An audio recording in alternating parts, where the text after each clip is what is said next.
जब भी हम कोई सुंदर सी कविता पढ़ते हैं या कहानी पढ़ते हैं या कोई बहुत खूबसूरत पेंटिंग देखते हैं या कोई बहुत खूबसूरत मूर्ति देखते हैं तो हमारे मन में आता है ना कि यार ऐसी मूर्ति हमें भी बनानी चाहिए। कितना मज़ा आता होगा ना इतनी सुंदर सी मूर्ति बनाने में। मगर जब आप मूर्ति बनाने जाओगे तो आपको मालूम चलेगा कि सबसे पहले आपको मूर्ति बनाने के लिए पत्थर खरीदना पड़ेगा और उसके लिए आपको मार्केट जाना पड़ेगा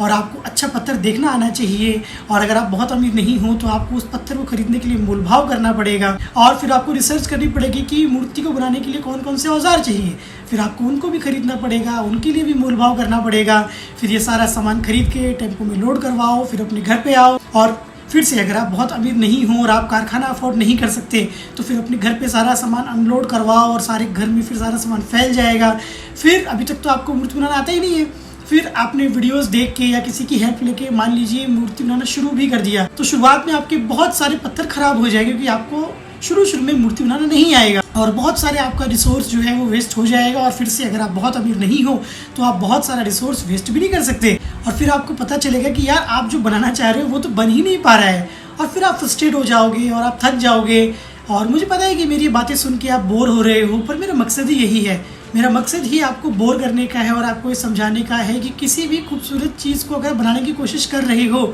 तो उसको बनाना बहुत ही फ्रस्ट्रेटिंग, बहुत ही बोर कर देने वाला और बहुत ही थका देने वाला ही होता है। और इस वीडियो के थ्रू जो मैं मेन पॉइंट कन्वे करना चाहता हूँ वो यही है कि किसी भी खूबसूरत चीज़ को हासिल करने का रास्ता बोरियत और फ्रस्ट्रेशन से होकर ही गुजरता है।